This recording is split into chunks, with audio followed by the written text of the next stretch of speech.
Boa tarde, galera. Vamos retomar aí nossa aula de Direito Penal. E aí vamos retomar aqui do nosso tópico 14. Vamos falar um pouquinho sobre as espécies de pena. É, Conteúdo bem simples, bem rápido. É, Vamos só entender, né, como funciona essa questão de pena. O que a gente precisa é, ter em mente para a gente poder resolver a nossa prova da melhor maneira possível. Então vamos lá. Primeiro de tudo, conceito de pena. A pena, no direito penal, é a imposição da perda ou diminuição de um bem jurídico. Ela tem previsão legal na Constituição, no, nas leis aí penais, e sua aplicação só pode ser determinada pelo Poder Judiciário. Perfeito? Segundo as inúmeras doutrinas existentes, a gente vai falar um pouco sobre aquela questão da história, né?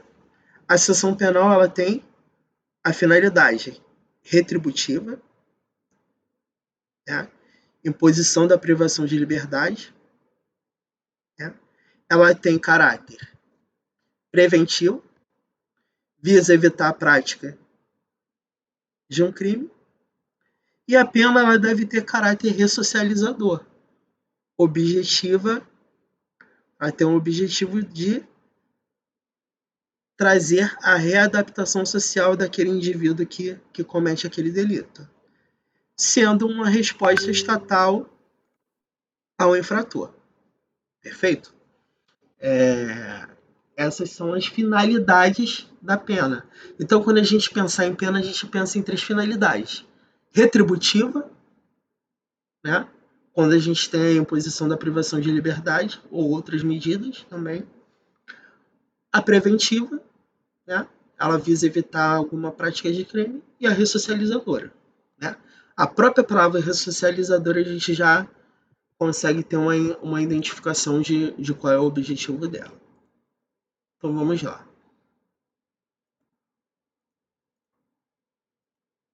É, uma... Dessa forma, pelo conceito de pena delineado, deve-se concluir que a lei, sem punição, se tornaria ineficaz. Isso é um preceito básico, né? Sendo imprescindível que se estabeleçam punições para os atos ilícitos praticados. As penas são específicas à tipificação penal, ou seja, a lei determina a cada tipo penal a sanção a ser aplicada. Então, é, quando eu falo aqui de cominação da pena, cominação do crime, eu estou falando exatamente disso daqui. A cominação é exatamente o tipo penal e a sanção a ser aplicada para aquele crime. Então, a tipificação penal ela vem a partir daqueles verbos, né? São as ações específicas daquele tipo penal.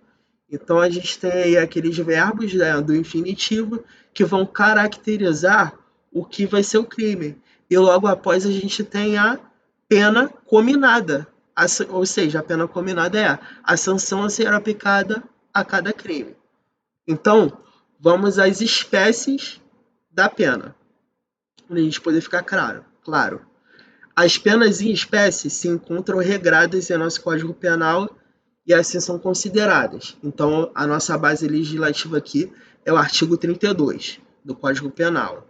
Então, vamos lá. As penas são privativas de liberdade. E a pena privativa de liberdade quando aquele indivíduo que cometeu um crime ele fica preso, de fato, em instituição penal, né? As restritivas de direitos. Então, a gente tem algumas penas restritivas de direito, que consiste aí no direito de ir e vir do cidadão. Algumas delas podem ser aí questão de não poder viajar, de ter que se apresentar todo mês no cartório para poder assinar a medida a medida restritiva e é uma série de exemplos aí. A gente tem a pena de multa, né? É uma pena, ela incide no bolso, né, do infrator, né? É uma pena de caráter pecuniário, né? E a gente tem a pena aqui de caráter pecuniário. Então a gente está vendo aqui que o artigo 32 nos remete que são em três tipos, são três espécies de pena. Perfeito? Vamos lá. A pena privativa de liberdade. A pena privativa de liberdade, fazendo analogia ao próprio nome, deve ser considerada como limitadora da liberdade de ir e vir e daquele que comete um ilícito penal. Então, a referida pena deve ser cumprida em tese nos estabelecimentos prisionais, as cadeias penitenciárias de uma forma geral, onde nós cumprimos as penas. As penas privativas de liberdade estão previstas para os crimes ou delitos e são as de reclusão e detenção. Cumpre salientar que a Lei das Contravenções Penais também prevê pena privativa de liberdade, que é a de prisão simples. Então, as penas privativas de liberdade se dividem em, segundo o artigo 33, penas de reclusão deve ser cumprida em regime fechado, semiaberto ou aberto, e as de detenção, que vai ser cumprida em regime semiaberto ou aberto, salvo necessidade de transferência a regime fechado. Perfeito? Então a gente está vendo aqui uma primeira divisão da pena privativa de liberdade. É a reclusão e a detenção. Qual é a diferença dela? Basicamente, o regime inicial de cumprimento da pena que vai ser imposto. Então a gente tem um regime semiaberto, ou aberto e o fechado. Qual a diferença entre esses três regimes? No regime fechado, o preso ele vai passar todo o tempo no estabelecimento prisional. No regime semi-aberto, o indivíduo ele tem o direito de saídas para trabalhar e estudar, fazer faculdade. Então, o indivíduo ele vai ter ali uma liberação naquele horário, né, da sua atividade aí ressocializadora e vai aí dormir no estabelecimento prisional, né? Ele vai passar o período de recolhimento aí no estabelecimento prisional. E o regime aberto é aquele onde há a concessão da tornozeleira, que é a concessão da tornozeleira que impede que o indivíduo se afaste aí daquele local aonde ele reside, salvo também as exceções de trabalho e os deslocamentos para trabalho e para estudo. Perfeito, gente? E aqui na contravenção penal, a gente tem aqui, no artigo 5º, as penas principais são prisão simples, também é uma pena privativa de liberdade, e multa. Perfeito? Sobre aqui as penas restritivas de direito. As penas restritivas de direito são as sanções penais impostas em substituição à pena privativa de liberdade e consiste na supressão e diminuição de um ou mais direitos do condenado. Aqui, vale ressaltar que quando a gente está impondo uma pena, a gente já não vai mais falar em condenado, vai chamar de apenado. Perfeito, gente? Então, trata-se de espécie de pena alternativa. Irá ser aplicada aos crimes com menor grau de responsabilidade, com penas mais leves, mais brandas. E aí as penas restritivas de direito, segundo o artigo 43, são prestação pecuniária, né? Pode ser a prestação aqui que a gente chama de cesta básica, perdas de bens e valores, foi o caso aqui do nosso governador aqui do estado do Rio de Janeiro, ele teve perda de bens e valores, né? Valores, vamos dizer assim, capturados, né? Ou seja, re, esqueci o nome agora, né? Restituídos, valores restituídos aos cofres públicos, né? Então ali a gente teve o bloqueio de suas contas, né? Contas e joias também, né? Perda de bens e valores, né? Limitação de fim de semana, também uma restritiva de direito.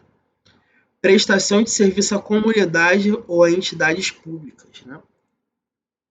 Aí a interdição temporária de direitos, o direito de ir e vir, e a limitação novamente aqui do final de semana, só que incluído pela Lei 9.714. Então aí tem uma diferençazinha, 9.714. É, pena de multa. A pena de multa ou a pena pecuniária é a terceira das três espécies de sanção prevista no Código Penal e consiste na imposição ao condenado da obrigação de pagar ao fundo penitenciário determinada quantia em dinheiro, calculada na forma de dias multas, né? Está falando de dias multa. Ela atinge o patrimônio do condenado. Então vamos lá. A pena de multa consiste no pagamento ao fundo penitenciário da quantia fixada na sentença e calculada em dias multas. Será no mínimo de 10 e no máximo de 360 dias multa. E aí, para a gente poder entender, parágrafo 1º ele fala: o valor do dia multa será fixado pelo juiz, não podendo ser inferior a 1/30 do maior salário mínimo mensal vigente ao tempo do fato, nem superior a 5 vezes esse salário, né?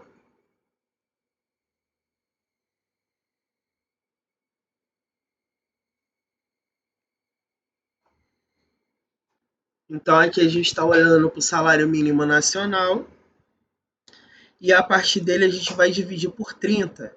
Esse vai ser o valor, um trigésimo, né? Então divide por 30. Esse vai ser o valor mínimo do dia multa e não pode ser também superior a 5 vezes o salário mínimo. Perfeito? E por que, que eles fazem assim? Para não ter que ficar alterando todo mês o texto do salário. Então, ele é aplicado ao tempo do fato. Né? Então, a gente vai olhar o salário mínimo ao tempo do fato para aplicação e fixação do valor do dia multa. É uma forma de simplificar o texto constitucional. E aí o valor da multa será atualizado quando da execução pelos índices de correção monetária. Então existe sim a atualização pelos índices de correção monetária do período. Existe um juízo especializado nesses cálculos aqui. Então quem faz isso aqui é o Tribunal de Justiça, é a especializada do Tribunal de Justiça que vai executar os cálculos das atualizações pelos índices de correção. E aí a gente fecha o conteúdo de espécies de penas, que é muito tranquilo. Isso aqui é o que a gente precisa saber, isso aqui é o que está ipsis literis o artigo.